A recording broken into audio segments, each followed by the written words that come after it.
Hello and welcome to the Overly Animated Podcast, where we take animation seriously. We talk everything animation here, including RWBY, which we'll be getting into right now. I'm Dylan Hysen, and today I'm joined by Hayley Nabuurs.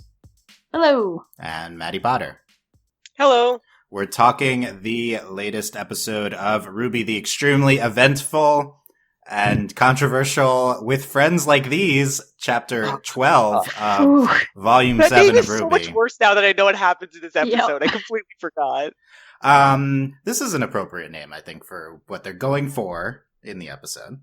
I'll say without commenting, you know. It makes sense that this is the episode. I think many people will be eager to hear our thoughts on this big episode of RWBY, so make sure you've seen With Friends Like These and then come back and watch and then come back and listen to this. Also, check out our previous RWBY podcast at overlyanimated.com. Search for us on your podcast app, Overly Animated RWBY, our YouTube, youtube.com/overlyanimated, and we're also on Spotify. Search for us there. So, I'm interested. I'm interested what we're gonna get into here. There's a lot going on, Hayley. What do you think of this? What was your reactions, and what do you think of the episode? I don't know. I'm still confused. I feel like a lot happened, but also not as many big, larger scale things happened as I was expecting, given that we only had 2 episodes left and they've set all this stuff up. I thought something more was going to happen besides all these fights. But then Clover died, and that was like, whoa, okay.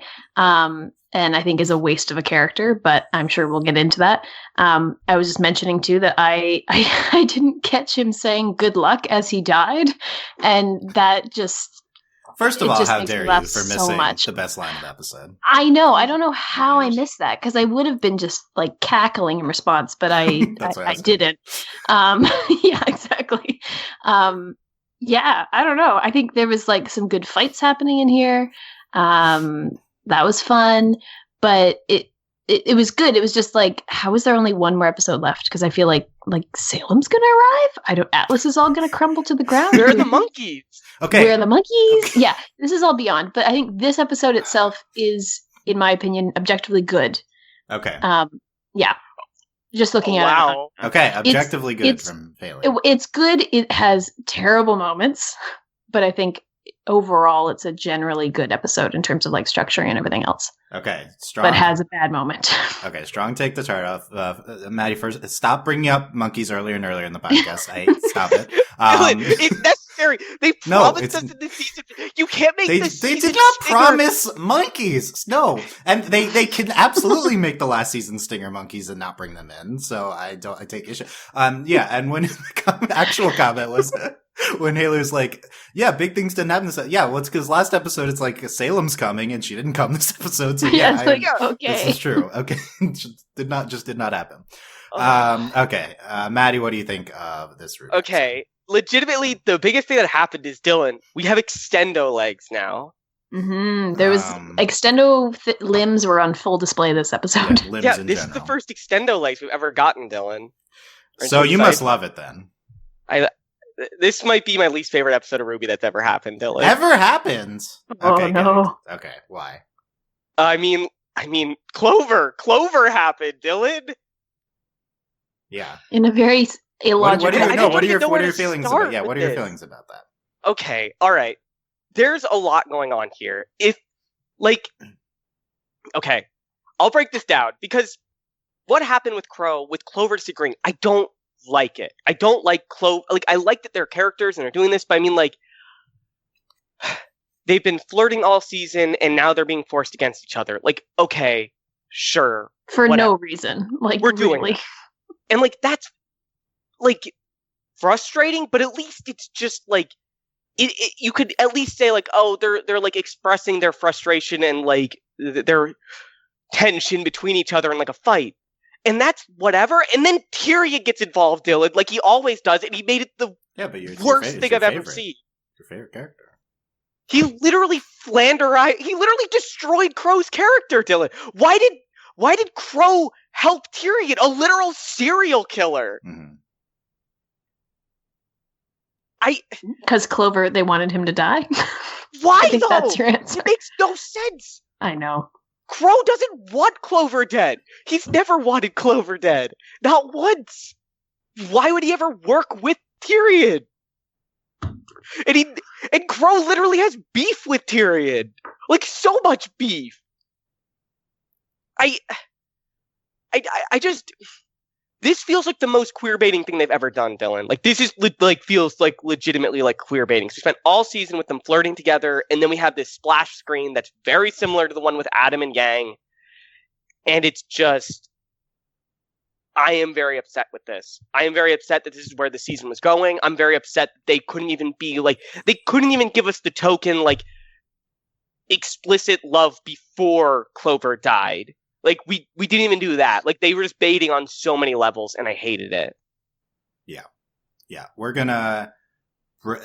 probably gonna start off with that and break it down in detail. But so it definitely affected your experience with the episode completely. Yeah, is what you're saying. And that's the problem, because the fights, the choreography might be some of the best they've ever had. We had all the fights this episode were at least with characters I wanted to see. Because Qrow, they made me care about Qrow, Dylan. They worked. They did it last season. They spent 6 seasons trying to make me like Qrow, and they did it. And then they made Qrow do this. And then Team RWBY's finally having a big fight. All 4 of them together, and they're working together, and it's really cathartic. And there's a song, and there's really great choreography, and then they do this. Yeah. Okay. I think it's a fair reaction. I'm done now. I'm yelled. You're yelled? I'm yelled out for now. Yeah, well, I think it'll come back when we break it down. Yeah, that's my prediction. Why would you say that, Dylan? I've never yelled so much. Throughout RWBY podcasts? Yeah, impossible. Never. We wouldn't do that, right? No. Yeah, I think that's absolutely fair, and I've seen a lot of frustration from a lot of people about this episode, and I understand it. I'm weirdly detached from the Clover death, I think, for a few reasons, one of which is we've been talking about it on this podcast for a while. Doesn't absolve it or affect it or anything, but, I was expecting this. This is probably one of the best, the most correct things we've ever called, I think, we were saying this weeks ago.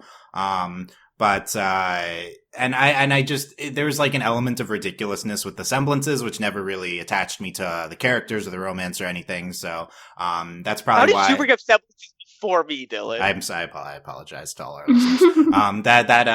So that's probably why I didn't really react.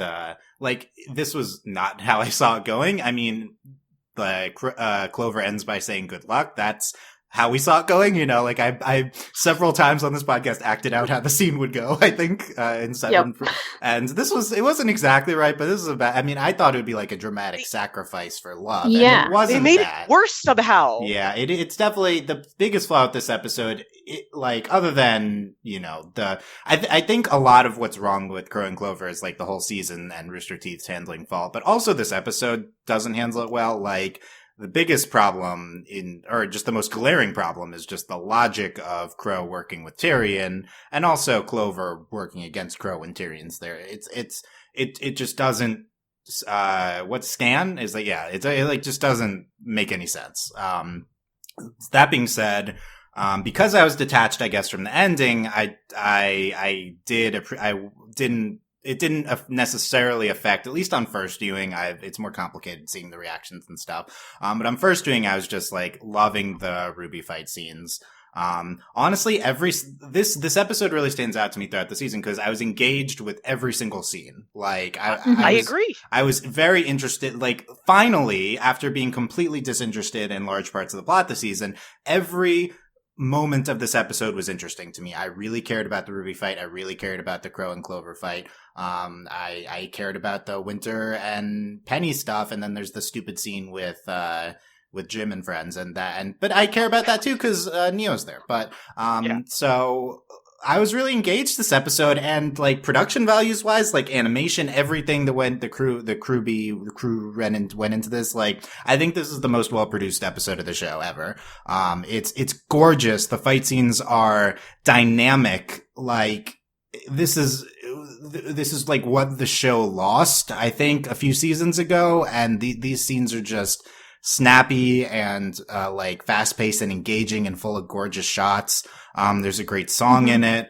I think this applies to like the Qrow Clover stuff too. I think that fight is very well like animated and stuff like that, and then all really the production elements. Setting too, because it was a neat perspective to see where they were on the water and Atlas was above them, and you could see Mantle in the distance. Yeah, and then the ending scene, as infuriating as it is, it's so pretty. It's gorgeous. The snow is falling as the sun rises, and it's this pink hue. It's this episode's gorgeous.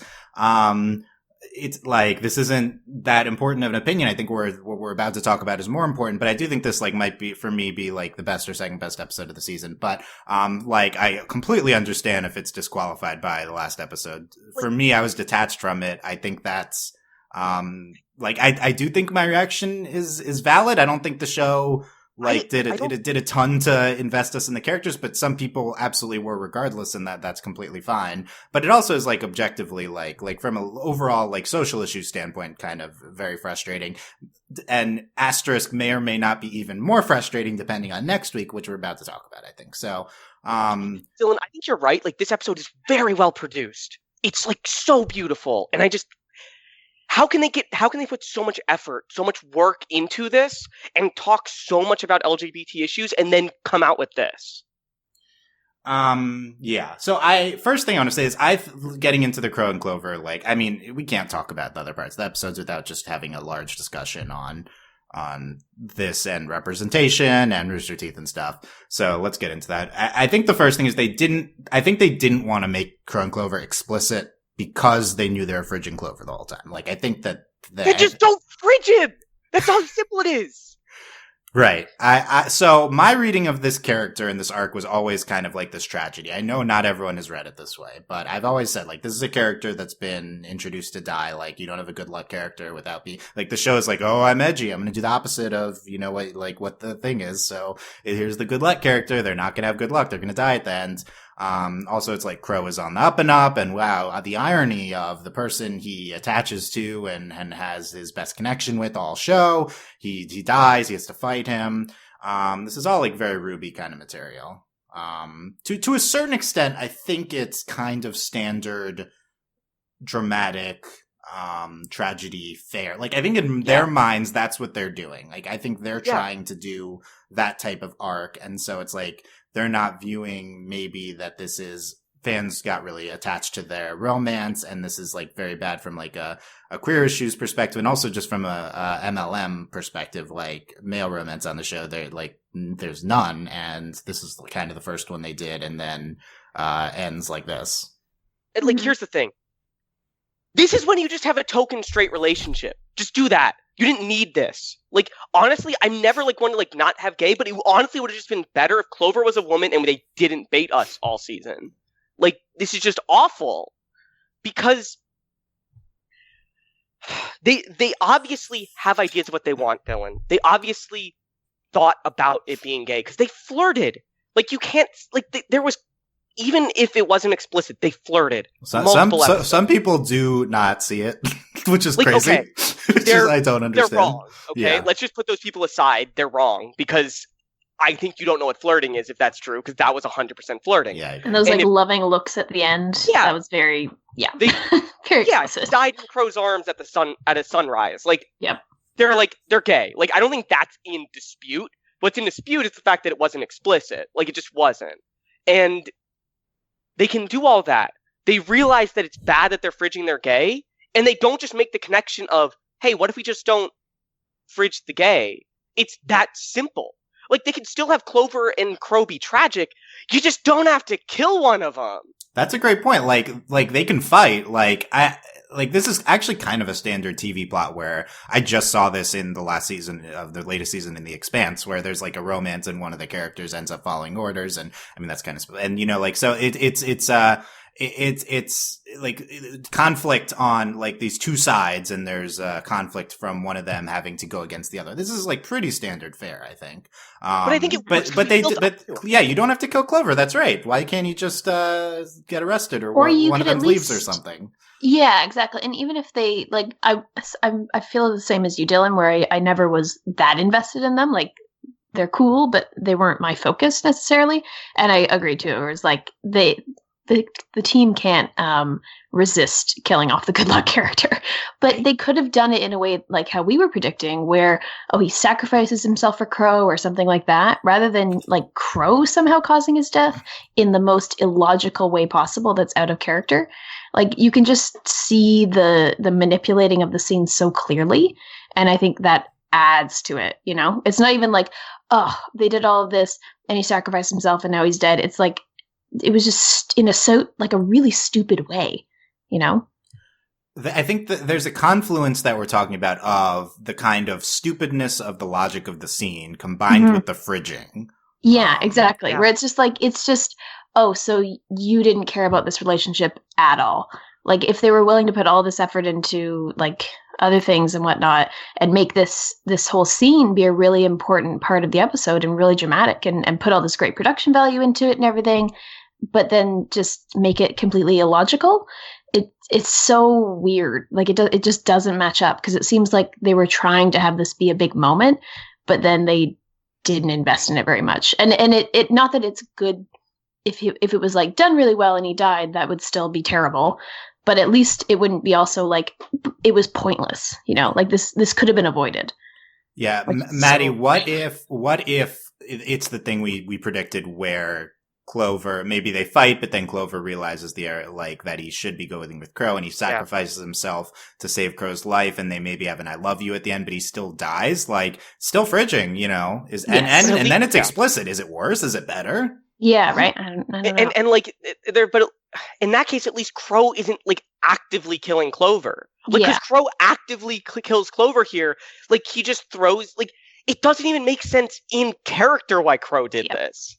Like, to be clear, I don't think Qrow wants Clover to die at any point this episode, but he does want him like taken down. Yeah. But at the same time, Qrow knows Tyrion's a murderer. Exactly. You're right. It doesn't make any sense. He doesn't want him to die, but at the same time, like, he's inviting this by working with Tyrion. Yeah. Yeah, it's like, hey, I thought the whole fight, Dylan, like, I thought this whole fight was going to be leading up to them having a knowing look and then turn on Tyrion like at a split second. Oh, yeah, and it's a subversion of the audience. Like I saw someone saying Robin wakes up or something. Yeah, I thought something was going to happen, because also Robin, she's just useless this episode.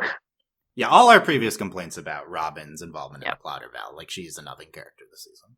And the Huntresses. Like, I'm just mad about that too now.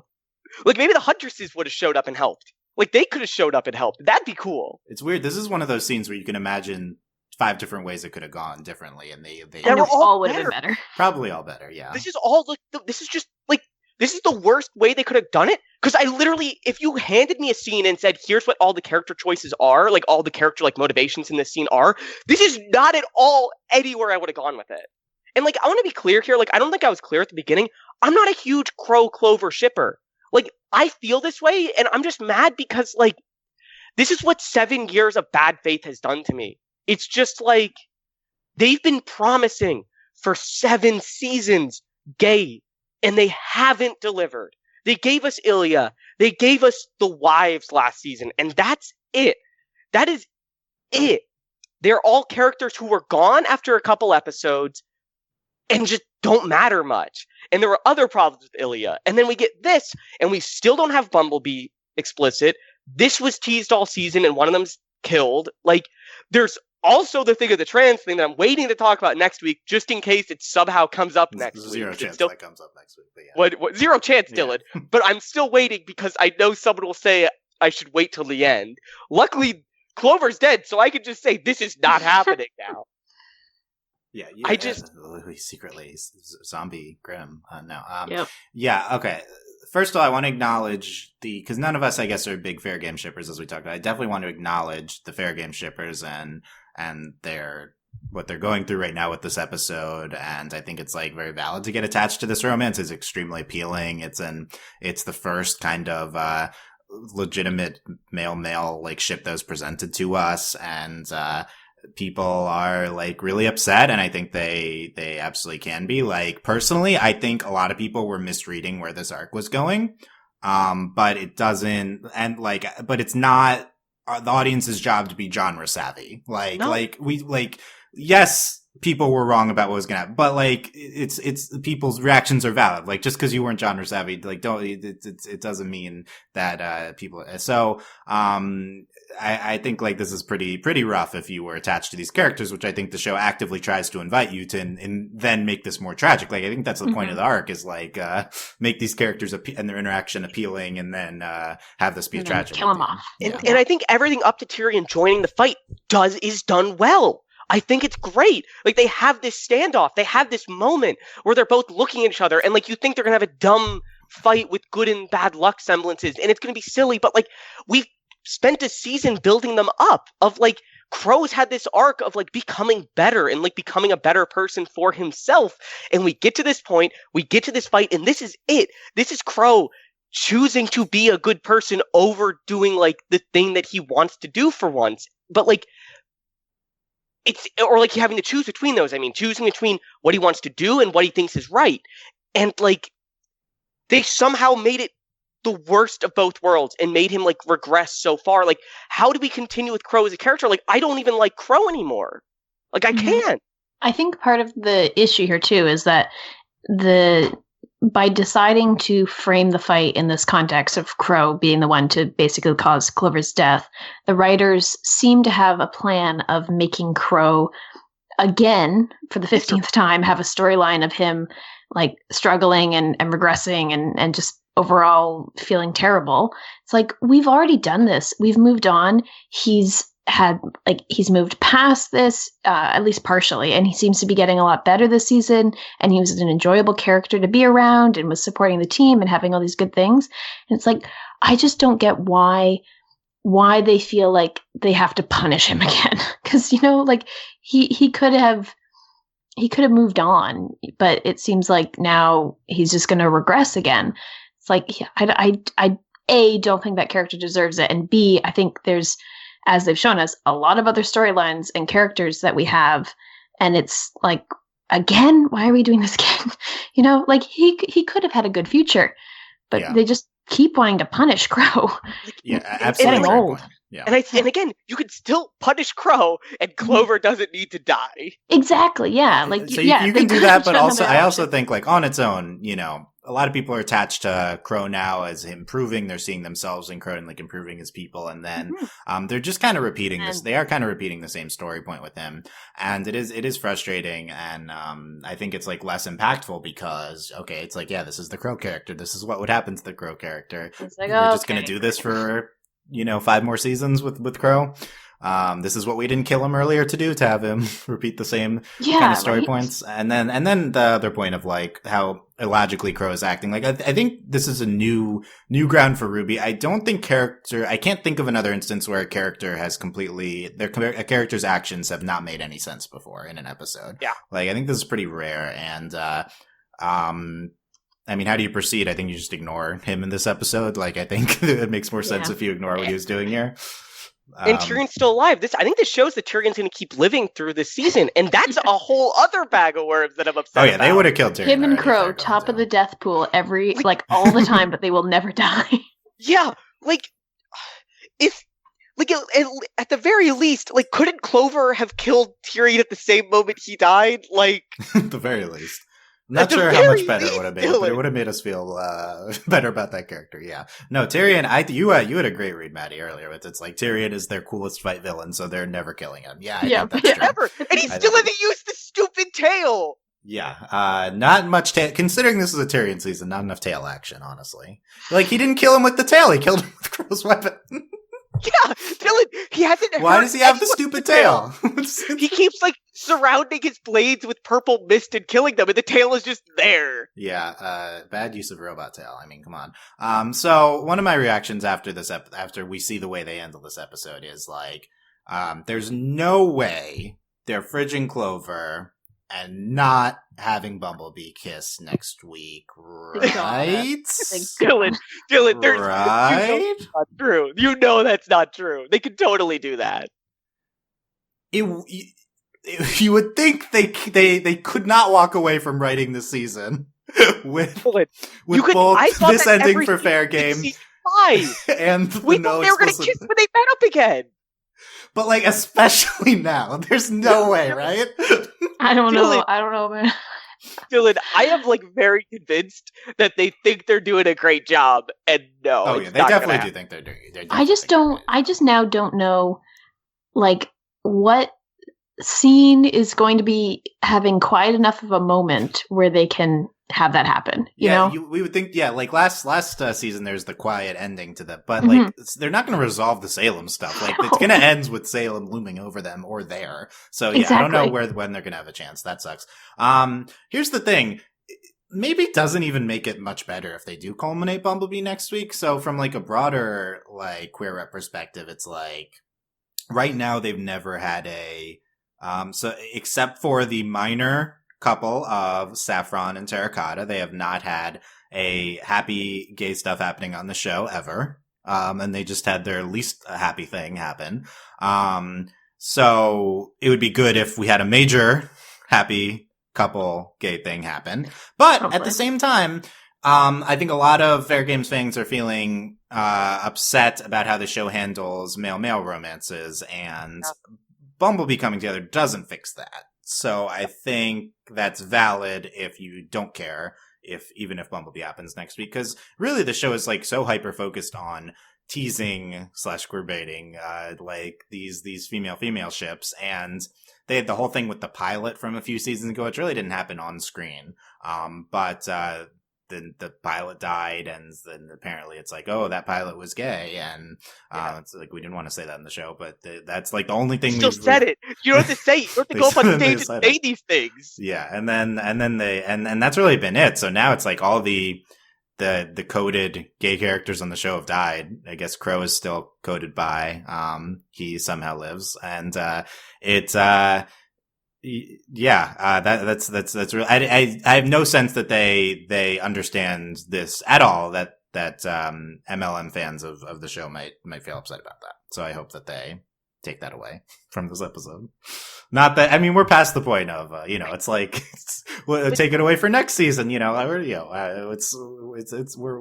past it now. But like Dylan, even if like Bumblebee kiss next week and like that's just it, like this is the text. There's not like some weird like relic, because I've seen some people be like, oh, they'll revive Clover with the relic. They're not doing that. Like that's 100% not happening. They did this, but like just in case it does, like just ignore that. Like we still have Bumblebee got together, and how much did we have of them this season? They didn't like flirt on screen.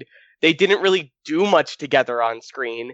While Clover and Qrow at least had like legitimate flirt scenes, like dedicated to them. I think Bumblebee have flirted a lot on screen, but you could definitely argue there's more fair game. Like I mean, I just mean this season. No, I think yeah. I mean, I think we're forgetting a lot of the early stuff with Bumblebee, but yeah, it's yeah. Like Yang complimented Blake's hair, but it's always been shown as just like, will they, won't they? Qrow and Clover were always shown as like, oh, these two like each other. They're just like dorks that don't know what to do. Yeah, that's true. There's no like obstacles like with Bumblebee or anything. Mm-hmm. Well, there's no obstacles with Bumblebee either. We're past that point. Yeah. So, well, we'll see how we feel after next week. But you know how I'm gonna feel. I expect it to be an hour-long episode. We'll get to be able to wrap up everything. Right? How long is next week going to be? We're going to be in Atlas another season, aren't we? We might. Yeah. Well, we'll do predictions at the end. We'll get back to Bumblebee. Yeah. Last thing, I think we've covered most of the points with Qrow and Clover. This is kind of a meta thing. We've referenced it, but it's just how Rooster Teeth handles things on like social media and otherwise, like not in the context of the show. But if you could take away anything that anyone in Rooster Teeth has ever said about RWBY, a lot of stuff becomes less problematic, unfortunately. Yeah. I definitely think that they've been teasing fair game on official Twitter accounts, crew accounts. They, it's not good in an official capacity for you to kind of build up this investment in the first ever male ship on your show when you know that it's ending with one of them dying and since almost killing the other one. Like, very bad. Yeah. Similar things happening with Bumblebee, but we'll see. We'll talk about that next week, depending on how it ends. Yeah. I really wish they would just shut up, because every single thing they've said has just made it worse. Because, like, without their intentions, this is just, like, frustrating and stupid. But when you know that they've been, like, pushing this, it gets so much manipulative. Yeah. And, like, I think I talked about this earlier. Like, it felt baiting before this ending. And now it's just like, oh, you were just baiting because you've been posting. They posted every single clip of Qrow and Clover on their Twitter every single week. And it was just like, look at this, look at these gays. And it's just like, with not like respecting your audience at that point. Yeah. You know, to be like, oh, we're going to like make them like it. And then, oh, but surprise them with him dying. It's like, just have a little bit of respect for your audience and don't do that. Have respect for more than your audience. Have respect for people. Yeah, exactly. I think it's absolutely manipulative. It doesn't mean they had malicious intent. I don't necessarily think they did. They're just clueless, but it's still manipulative, even if they didn't know what they're doing is wrong. Yeah. Like they're still trying to make you invested in this, and then have them die. They just don't understand that this being the only male couple on the show is really bad. Like this isn't like teasing like, oh, Zutara might happen. Like this is like just. Yeah, and I think they view it like that. I think they view it like that. They view it like how like the showrunners on Avatar were like, oh, we're gonna tease Zutara in like the finale trailer. Like that's not what this is at all. It's already not nice to like people who run shows always underestimate the extent to which fans are attached to romances. So it's not super nice to tease any romance, but this is like on a way different level. I just don't think they understand that like it's different. When you're like, when it's a rep thing, when it's a thing where they don't understand that. Yeah. They don't. And they think, and like, I think they're legitimately good people and they just think it's the same. But that's just like the unaffected liberal take you can have where you're just like, this doesn't affect me, but I think everyone should love who they want. I think everyone can just be who they want. But there's more to it than that. You actually have to fight for it. Like, you don't have this problem. You just can say, oh, everyone can love whoever and, like, not worry about it because you're not suffering from this.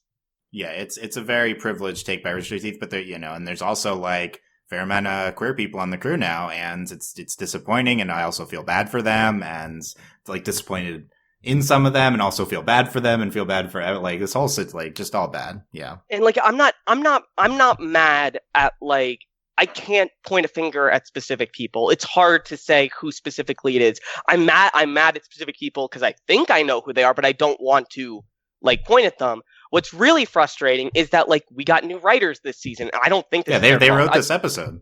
Like, and I'm not saying it's their fault. I'm not saying that. But like if we get the lesbian relationship to happen and we got a lesbian writer this year, like it says a lot that they understand that all of a sudden they understand like these lesbian relationships need respect when they have a lesbian writer on the team. Like, but the male relationship doesn't get love because there's no male gay writer on the team. Like it's weird and frustrating and just like I guess weird is the right word. It's just weird. It's just like you can't see that this is wrong. Yeah, they don't see it's wrong, and the people at the top, I think, are ultimately responsible. So I think, just true of any show with any aspect of the show. Yeah, I think that's a good discussion. It's a good. We'll bring back the anger next week when they don't. Right. I mean, I think we covered the aspects of how this is frustrating in a lot of different ways, and I'm tempted to talk about May here because I feel like this is just the right place to jump off to May because we're talking about the social media stuff. But I mean, they're not going to talk about it. Maybe wait. Yeah. Well, if you want to come back then we could do it at the end of this if you want to. I'll do it next week. Next week. Okay. I'll wait. I'll hold out some amount of hope for. Okay. Everything we desire is going to happen next week. So, speaking of Bumblebee already a lot, I do think a lot of people's favorite parts of this episode were the Bumblebee moments in the RWBY fight. They had some great team up stuff, to when they were fighting Elm. I put Extendo Arm Dude in the outline. I was gonna look up his name later because I always forget. But I didn't. Vine. There you go. I didn't end up looking it up. So that's how much I care about him. Elm and Vine. Yeah, they're fighting them and they have some great teamwork moments. There's a song playing during it. They hit Elm at the same time. Very reminiscent of the Atom kill for me, which is weird because like Elm's cool. Like I definitely got the same vibe. Don't murder Elm like that. Like she's cool. I like Elm. I think the bigger thing is don't like relate Elm to Atom because they're not even close to the same level. Yeah. They had a cool split screen. They're looking at each other a lot. A lot of them looking at each other all season, but also during this. And I really enjoyed these parts. Hayley, what did you think of the Bumblebee stuff? I think it was great. Like, all of what you said was good. And I liked seeing them. I always like seeing them do like the combo move kind of things in the fights. And I think they did that effectively, and also in a way that shows that they're like, liking each other, and communicating, all that good stuff. But yeah, no, it was just like all of these RWBY versus Aesop fights. I was very engaged in all of them, which was nice because the gunfight and stuff last episode it didn't really do it for me. So this was just generally a lot better. And it was nice to see our team doing well. I think sometimes they... How about this? In general, I've seen some other people upset that Team RWBY was able to take down Aesop, supposedly the best fighters in all of Atlas. Yes. Did you share that frustration? I didn't, because I wanted them to win. The story required it. Here's what I have to say about this. They did get trained by them. So at the beginning of the fight, they said, "You think you're going to stop us? We're the best huntsman in Atlas." You were, but then you trained us. I think that's that's a corny line, but I think that's a solid logic of the story. I think so. Right? People underestimate. I think people don't understand that Team RWBY are some of the most powerful people in the world at this point. Mm-hmm. Like, am I wrong? Yeah. Like, they have special abilities. They're on the front lines of the most important conflict in the world, and it's season 7. Like, I think Team RWBY can take down top huntsmen now. And they've also been fighting in like weird circumstances, like in like woods and with unpredictable elements, rather than Aesops are probably doing a lot of fighting on their terms in a city in Atlas. And another thing is we've seen that Aesop's strength is fighting together, and RWBY isolated them and stuff. Yeah, exactly. There's also, I think that this episode is really emphasizing that Team RWBY is just a lot more in sync. They're like really good at like doing combos and working together and protecting each other. Like like this episode, anytime that the Team RWBY was going to get hit, they protected each other, and anytime the Aesops got hit, they were alone. And that was like the emphasis of this fight, and I think they really did that. I think that was the point of the fight than them just being like, "Oh, we're better than you now." Like, it was like, "Oh, you guys don't get what we need to do. We need to work together to win and beat Salem." Yeah, and this relates back to the beginning of the season when the Aesops are like, we're not friends, we're just like colleagues, and Team RWBY's like, we love each other. So they are trying to tie a lot back to the beginning of the season, and like Maddie said, they have these combo moments where Blake and Yang, we talked about that. They do like these moves together and launch off each other and stuff. And then my favorite parts of the episode, of course, RWBY and Weiss fighting. Not in general, but two specific moments. RWBY and Weiss fighting Harriet and Marrow.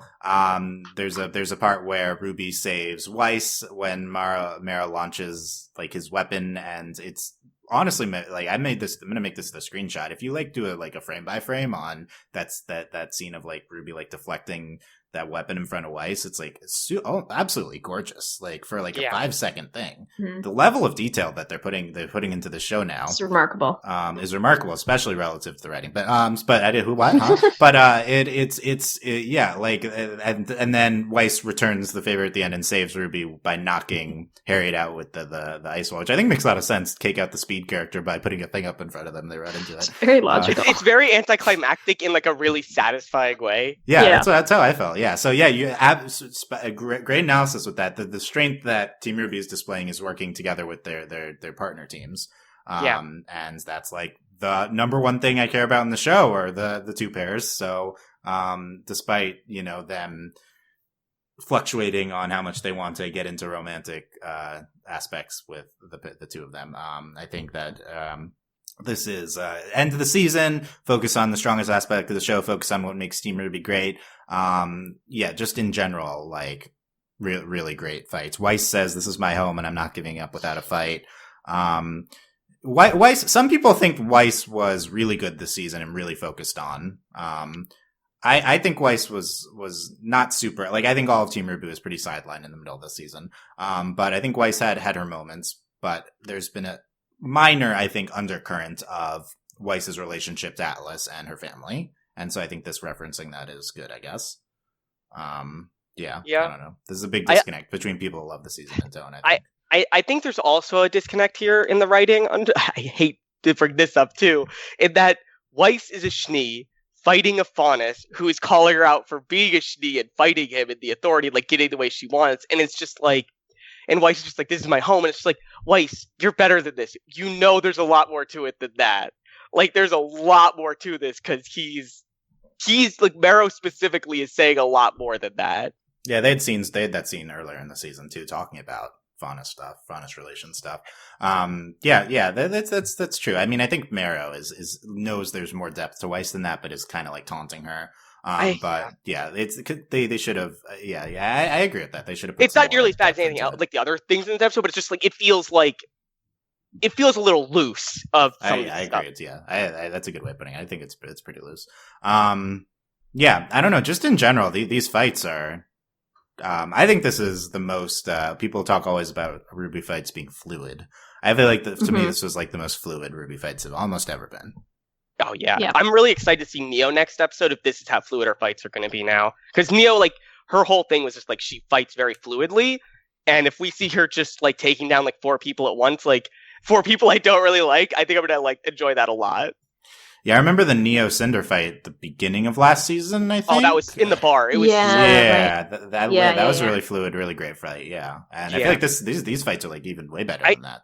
I'm not sure, speaking of Neo, I'm not sure if I'm happy or sad, Dylan, that we didn't like pay off this like chance to okay, let's talk about the quick orange scene with they're looking for Oscar, and Oscar comes out, punches Neo, and it's like that wasn't she's just a girl who's dressing up as someone. And then Oscar takes back the lamp, and then Neo like menacingly points an umbrella at them, which I thought was funny. But two main talking points. One, how is Oscar able to land a big punch on Neo that like made her back into the like Oscar's? I mean, he has been training, but I don't. Unlike Team RWBY, who I think is like, these are like some of the best fighters. Like, I don't think Oscar is one of the best fighters in the world, but he has been training, I guess. We missed the scene of it was kind of implied that Hayley's favorite most anticipated scene of Neo dressing up as RWBY happened it was off screen. I think that's what happened too. Yeah, you think because he was like, oh, like a girl. She looked like a girl. He was definitely talking about RWBY. There was definitely that awkward Rose Garden / Neo moment. Are you happy or sad we didn't see it? Oh, so sad, because it would have just been so much cringe, and because of that it would have been amazing, but unfortunately we just got the after effects of it, so yeah. So funny. I wonder if he here's what I'm trying to figure out now is they seem to have had a fight in that room, and then next thing we see is Neo Oscar is there with Ernger doing her thing, and then Oscar comes from running around the corner. So like, did he run away and then he heard voices and went back? I think the implication is like Neo beat him, knocked him down or something, then came running back, which further confuses this because Neo should have known Oscar was going to chase her down and try to punch her. It is very illogical, unless maybe, I don't know, maybe like this is why I think we missed the Rose Garden Neo content we deserved to have, because it would have explained more. We deserved it. If we deserve anything, it's that nonsense. Yeah, I don't know if that means we're good or bad, but we deserved it. Yeah, we did deserve it. We waited all season. Yep. I also think there's another scene where like you could have had a similar result with a different a different action with a similar end place for all the pieces not here. Have him run down the hall yelling and punch connect. And it's just like she dodges out of the way and does her normal like Neo dodgy thing and just is like flipping or something or cartwheeling. We gave Oscar a heroic moment, whatever. Yeah. I guess we had to get because she also had the lamp. Yeah, and they got the lamp back. Yeah, like, so I wish this fight would be a lot more interesting. I think if she had the lamp, it would remind me a lot more of like one of the best parts of the most recent Avengers movies. I'm not going to say a lot, but just like that the big fight is based around chasing down an item. They're all trying to get an item. And if like you have Neo, the best character at dodging and not being caught, running from 4 heroes trying to get something, that's a compelling fight scene. That's a fun I think we still might get that next. And we might. And I would really enjoy it. It's just weird that we have this scene to begin with if we are going to do that. Yeah, this is just like a transition into what we'll see from the Neo part of the fight last week. We could have done without it, I think, but this was something that the previous episode set up, so you need to include a little bit, I guess. Maybe it'll play better on a binge. But I think it was fine. Like, and despite not caring about Jim and stuff, I think I was at least interested in the scene.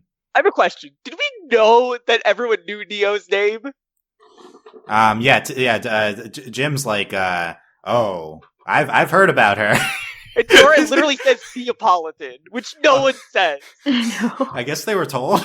Who told them? Yeah, that's what they basically said in this Team RWBY. Sure, it's like, oh, we fought this crazy lady on a train. Yeah, I don't know how they know her name. It's a good point. Like we'll have to go back and watch. Because like Yang was like beat up bad by Neo, but like what? Maybe that's their nickname for her because she looks like.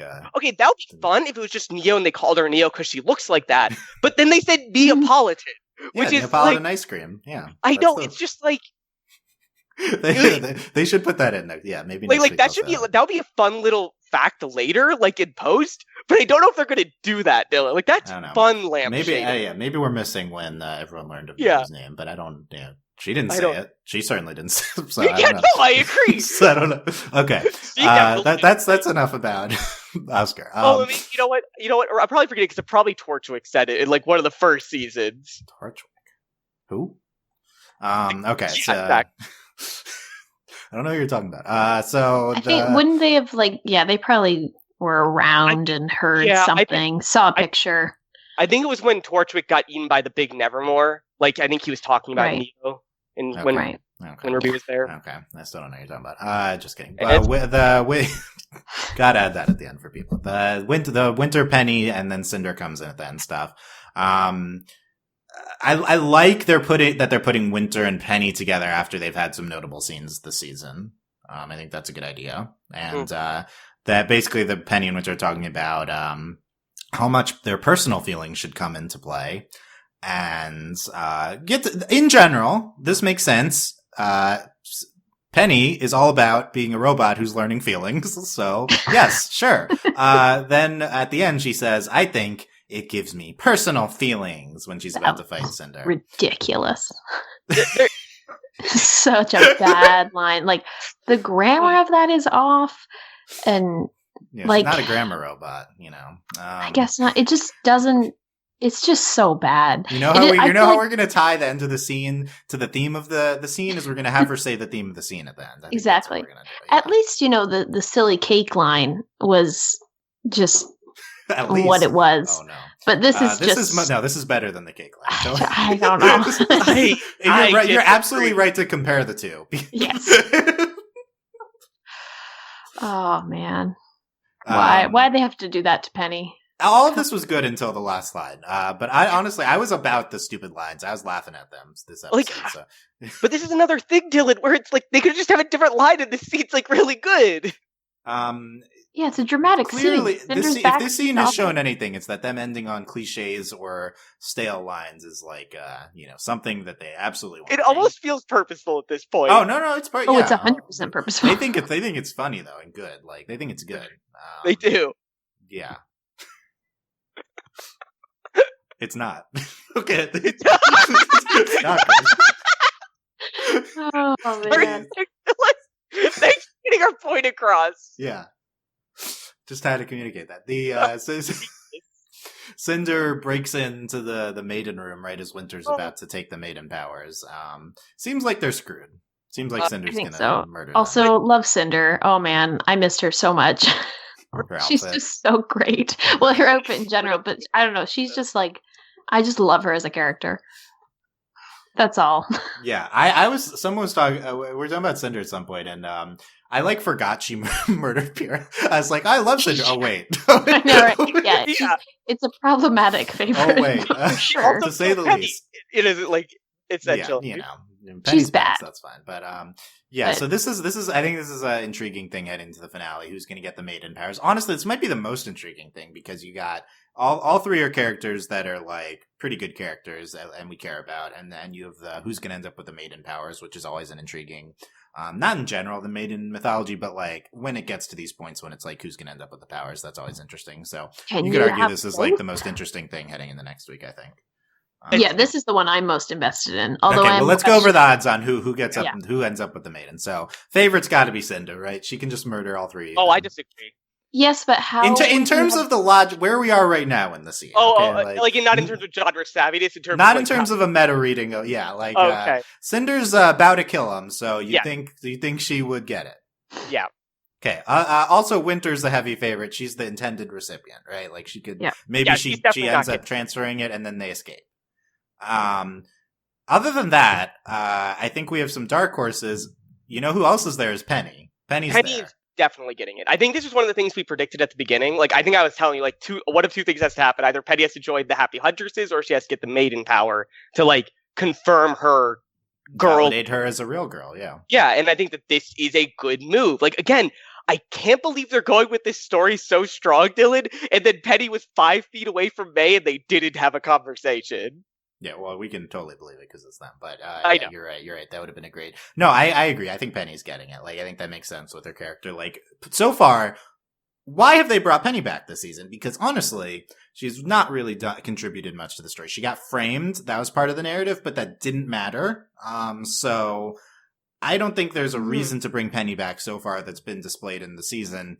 It's fun to have her around, and her and RWBY have been fun, but if she got the maiden powers, then it's like, okay, here's why Penny's back. And like, it ties into her whole thing about becoming like a real person and everything. She's talking about emotions and grappling with them. That's what makes us human. Ooh, I think you might be right. Although I don't know how it would work, but I guess, maybe you could rationalize it by that she has a symbol. She has a, aura. Like a semblant or aura, whatever. She has an aura, and in this universe, aura is soul, and so I think But I mean, like, even beyond that, like, I think all that matters is she thinks she's a maiden, so she can get the maiden powers, and that's all that, it's magic, who cares? It's, it's something Maddie and I have talked a lot about, validation, identity validation through magic. It's really mythology. Cool. It's honestly, this would be very exciting. Like, this is not like this is like one of those things where you can do in your storytelling that's like, one, really easy for you to write, but means so much for the viewer. Like, even though, like, I'm frustrated about May, like, Penny's story is very much not coded, like, fairly been coded, but it's like she's struggling with a lot of dysphoric ideas. And this idea of, like, giving her the maiden power is just so empowering to me as an idea. Awesome. Yeah, I think so too, and yeah, we did talk about. I think we talked about this exact thing like pretty early on in the season. Yeah, I think we talked about like the episode we saw the Winter Maiden. Like we immediately talked about. Yeah, interesting that we're going to be potentially right about a lot this season, despite like the middle of the season, like because they didn't. Yeah, the middle doesn't matter, so they just went back to the stuff in the beginning. I will say that the Salem coming back, I think, is a big blind spot, but we'll see if she even shows up in the finale. Oh no, we were wrong with the satellite, Dylan. We were really wrong about the satellite. We got one more week for it to launch. Got one more week. Oh, if that thing doesn't shoot into the sky. I'd be so angry. Oh, we'll be checking in with Hayley about the satellite. Oh, you better. It's gonna be good. And then I think the last one people have talked about is Weiss. If Winter gets it and then gets killed, and she's thinking of Weiss. I still don't think they're doing the RWBY ends up with the maidens, or at least they're not doing that right now. I don't know. So, anything's possible. Like, there's only two. Like, only right now, only one person seems like likely to have a maiden power, and I'm like fairly certain it's Yang. Like, maybe like Raven dies and Yang gets it, but that's like the only one that seems possible. Yeah, we had a brief speculation of what if RWBY already has one of the maiden powers. Yeah, right. I don't know how I feel about that, but I mean, like, I think that's possible with them giving her like already silver eyes and stuff. Yeah. Definitely think it's Penny. This is very intrigued by the storyline, and and speaking of the things leading into the finale, we had the end of the RWBY scene where we know that they're splitting up. Blake and Yang are doing something. RWBY and Weiss are doing something. Blake and Yang are going to look for the others. They say, presumably that's Jim and friends, yeah, and then, or maybe that means Qrow and stuff too. RWBY and Weiss, it's not. I think it's not clear. I was trying to figure out. Like they mentioned going after Ironwood, and then they also talk about the Winter Maiden. I think they're going to go to Winter Maiden. And then Pietro and Maria come out, but they're doing something. Maria had actually one of the funniest lines in the episode. Like, I think she actually was pretty funny when she came in. She's like, "Now they're going to ask us to help." I think but like, where have you been, Marie? Yeah, no. I was more like, I think it's funny just because like, where have you been? Like, how'd you get up here? Like, I didn't see you get on any of these ships. Yeah, whatever. Yeah, a little baffled that Maria's part of the season, but maybe they'll go after Ironwood or something. So, well, part of we haven't talked about the Qrow Clover stuff in detail, but Qrow vows revenge on Ironwood at the in the final scene. So, if RWBY and Weiss are going after the Cinder and the Maiden stuff, then I think we would have Qrow confronting Ironwood as like the final component. I think, or is Salem coming and none of this? Gosh, there's just too much. How are they going to do this in one episode? I don't. They're not. My guess is Salem doesn't show up until the very end, so we do pay off all these things we're talking about, and then Salem's there. Or I don't know. Someone's like, "What if Salem isn't coming after all?" But I don't know. So I'm thinking the final thing is going to be focused around the Winter Maiden rather than Salem. But then there's all like the staff stuff and there's the staff stuff. Satellite. I think that relates to Ironwood. So I think that's all really tied together. You have Ironwood, and Ironwood is kind of framed as the main villain of the season at the end with Qrow. Like, and Qrow is someone who is friends with Ironwood, had a past with him, and he's say I'm going to take Ironwood down, kind of seeming like one of our main adversaries at the end. That's Ironwood, Qrow, the staff, that don't forget Tyrion. And then, I think satellite. We won't see Tyrion again. The satellite. Robin. Who knows? Salem. And then I think Robin might be out of it. And then we have the other relic and Neo and Oscar and stuff. That might converge with Ironwood stuff. The relics. I don't know. And then you have all the Maiden stuff. All that, I don't know. All it's interesting to me. Like it's all interesting, but like how did we go from having kind of a slow season and being confused about majority of what was happening, and then everything happened? Because we're doing the stuff that the show's good at. We're just doing the stuff the show's good at now, and apparently they're good at doing the thing they're good at. Yeah, which we should always do. So who knows? Maybe an hour-long episode, and all of our fears. Yeah, I mean, finales, typically are more like 30 minutes, or the finale. Yeah, so, but the Qrow Clover. I mean, I think the only thing we didn't really talk about with Qrow Clover is the splash screen. Is the moment I don't want to think about it. Yeah, it's definitely a notable visual, reminiscent of. It's again very pretty, Dylan, and I hate it. Adam, yeah. I think it was notable how much blood there was. Ruby's I was still alive for like minutes afterwards. Yeah. He lived to say good luck at the end, so there you go. He had to. His luck was good enough that he could say good luck. Yeah, also, what did his good luck semblance do if he still got stabbed? He didn't do anything. I guess it was counteracted by Qrow, but didn't do anything. That's why it was dumb. I feel justified. I feel justified. It doesn't matter. Okay. I think that's good. I mean, any other finale speculation? I mean, we've killed 2 major characters so far this season. Watts, does he count? Sure. Clover. Winter still could absolutely die. Top of our list, probably. I think that would be unfortunate. I think that, like, I almost said, like, I think what's going to happen, and I think I'll say instead, what I think would be good if it happened, is if during, like, the Penny, Cinder, Winter fight, like, we actually pay off this thing where, like, Penny's just showing that she's a better person than Winter, better at showing her emotions, better at being, like, following her moral compass, and, like, part of this fight is that the Winter Maiden was starting to wake up at the beginning, like she wakes up and she starts getting attacked, and Penny, like, saves her, protects her. And so in that moment, the Winter Maiden chooses, like, when I die, I'm choosing Penny. You know what I mean? So, like, the old lady chooses Penny, yeah. Yeah, like, even though she still dies, she's still, like, she chooses to be, like, I'm choosing Penny over Winter. Like, Penny's a good person. I mean, the other way or she just happens to look at her. Yeah, it's really... Because why do they need the tube things I think again? that's what they're I don't know what they were doing with that. They did that with Pyrrha. Oh, yeah, they did that, yeah. But, like... I think that was my thinking about that. If I'm remembering right, I might not be, but I'm imagining it's because they don't they want to ensure that it goes over. So there's something going on there, but it seems like the really important thing is who you're thinking about. So yeah. Like if Winter's in the tube, but she thinks about, the pizza delivery guy, like it's going to happen anyway. So And I think, like, they said that, like, usually the last person you're thinking of is the person you're seeing. And I think that's fine. Valid. But I think it's a lot more interesting if, like, Cinder kills her and the Winter Maiden's, like, looking at Cinder, and then Penny gets the power because she's like, I'm thinking of the person who was nice and saved me and was a good person, even though you're, like, killing me right in front of me. Yeah, because I don't think we've seen it. Correct me if I'm wrong. I don't think we've seen the power transfer where they are, like, really focused on the fact that, like, where the maiden knows the lore. You know, like, I think we saw the Fall Maiden when it went to Cinder. Like, she theoretically knew that whoever she was thinking about would go to Cinder, but that was a more, like, traumatic, everyone knows the mythology. Amber was like there, and Amber was traumatized. Like, I don't blame Amber for Cinder getting the power. Exactly, yeah. Amber had an awful life.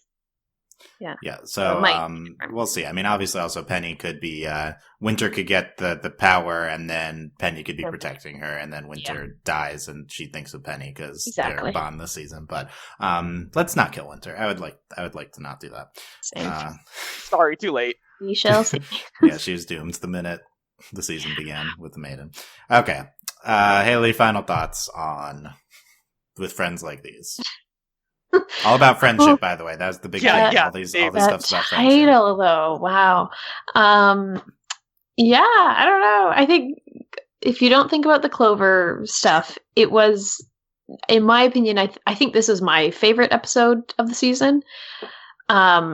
Just upon, like, just watching it and enjoying it, the ending definitely tempered that. I think, like you were saying, Dylan, I think it's totally valid for people to discount the whole episode because of that moment.